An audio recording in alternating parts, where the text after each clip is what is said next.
Hello everyone, welcome back to S biology. आज title देख के तो आपको पता लगे गया होगा कि आज अपन किसके बारे में बात करने वाले हैं।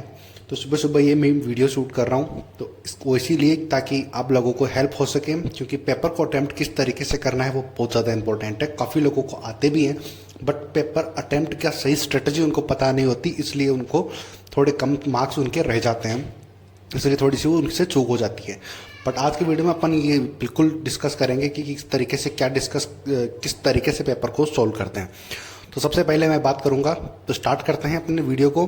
तो सबसे पहले आपको करना ये है कि अपने एग्जाम में 3 सब्जेक्ट आते हैं, फिजिक्स, केमिस्ट्री और बायोलॉजी।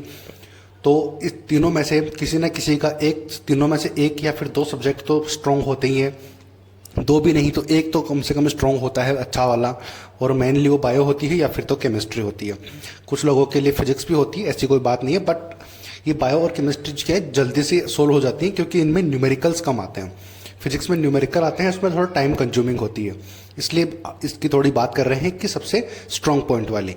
ठीक है, तो अगर बायो आपके स्ट्रॉन्ग है तो सबसे पहले बायो को अटेम्प्ट करेंगे, और बायो को अटेम्प्ट इस तरीके से करेंगे कि आपको 100 क्वेश्चन आएंगे, तो उसमें से आपको ये करना है कि सबसे ज़्यादा जो आपको आते हैं 100 में से, एक बार पूरे पेपर को सोल्व करने के लिए यही करना होगा कि सबसे पहले 100 में से जितने क्वेश्चन आपको आते हैं वो सिर्फ आते भी ऐसे हैं जैसे ही आपने पढ़ा और उसको तुरंत टिक करो आप ऑप्शन को कि बस यही होने वाला है, इसके अलावा तो कुछ भी नहीं होने वाला है क्योंकि मैंने पढ़ा हुआ है अच्छे से।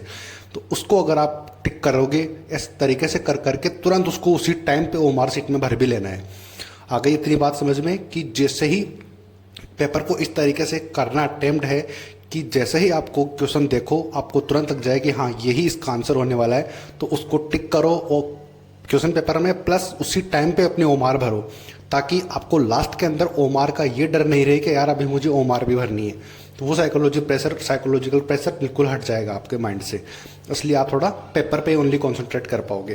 तो सबसे पहले करना यही है, जैसे कि मैंने बताया कि जो क्वेश्चन आपको सबसे अच्छे तरीके से आता है उनको सबको अटेम्प्ट करो। मान लो कि आपको 100 में से 70 क्वेश्चन या फिर 75 क्वेश्चन आपने फर्स्ट अटेम्प्ट में कंप्लीट कर लिए, कोई कम भी हो सकता है, ऐसी कोई बात नहीं है। और उसके बाद अगली बात ये करनी है कि आपको उसी टाइम, यानी कि जैसे जैसे आप पेपर कर रहे हो आपको पता लग ही जा रहा है कि हाँ ये मेरे को आता है, और लेकिन इसके साथ आप सारे क्वेश्चन तो पढ़ोगे ही, तभी तो पता लगेगा कि आपको आता है या नहीं आता। तो उसके साथ कुछ क्वेश्चन ऐसे भी होंगे जो आपको लगेंगे कि यार कुछ क्वेश्चंस ऐसे भी होंगे जो आपको लगेंगे कि हाँ ये इसमें 50-50 है, 2 ऑप्शन में कंफ्यूज हो, बाकी 2 तो आपको कंफर्म है कि ये 2 ऑप्शन तो नहीं होने वाले, बट 2 में कंफ्यूजन है आपको। ठीक है, तो उन 2 को करोगे आप सर्कल, और सर्कल भी इस तरीके से करोगे कि एक ऑप्शन आपको लग रहा है कि ये 60% होने वाला है और ये जो दूसरा है ये 40% हो सकता है। ठीक है, तो उन दोनों के ऊपर सर्कल कर लोगे, करना नहीं है उस टाइम पे बट उसको सर्कल कर लो। हो सकता है उस टाइम पे आपके माइंड में वो स्ट्राइक नहीं कर रहा हो, ठीक है, तो उसको सर्कल करके छोड़ देना है। ठीक है, तो मैंने बताया था कि 75 क्वेश्चन आपने इस तरीके से फर्स्ट अटेम्प्ट में कर लिए थे जो कि आपको अच्छे तरीके से आते थे। उसी के साथ आपने उन कम से कम 5 या 10 क्वेश्चन ऐसे थे या फिर 20 क्वेश्चन ऐसे थे जो आपको डबल माइंड हो रहे थे, 50-50 थे, उसमें से आपको सर्कल किए हुए थे। तो उनको आप दोबारा आके पढ़ोगे एक बार, अगर दोबारा आके पढ़ोगे तो डेफिनेटली है कि उसमें से 7 या 8 या फिर 9, अगर 10 क्वेश्चन आपने सर्कल किए हैं तो उसमें से आपको अच्छे से तरीके से 6 से 7 क्वेश्चन तो आप लगा लोगे दोबारा जब अटेम्प्ट करोगे तब, क्योंकि मैं श्योर हूँ, क्योंकि मैंने किया हुआ है। आ गई बात समझ में? तो इस तरीके से कर करके आप अपना पेपर कंप्लीट करोगे और साथ में साथ ओमार भी भरनी है। आ गई बात समझ में? इसी तरीके से केमिस्ट्री का भी करना है। केमिस्ट्री का भी इनऑर्गेनिक और ऑर्गेनिक थ्योरेटिकल पार्ट होते हैं दोनों, फिजिकल का भी कुछ पार्ट थ्योरेटिकली आता है, तो वो भी आप इसी तरीके से फॉलो करोगे यही स्टेप कि जो सबसे ज़्यादा आता है उसको तुरंत टिक करोगे और तुरंत अपनी ओमार सीट भर लोगे। आ गई बात समझ में? उसी तरीके से जो 50-50 लग रहा है उसको सर्कल कर लोगे।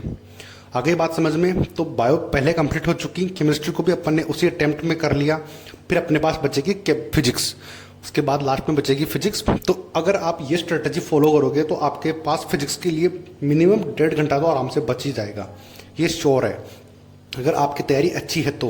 अगर अच्छी नहीं है तो फिर उसका तो कुछ कर भी नहीं सकते।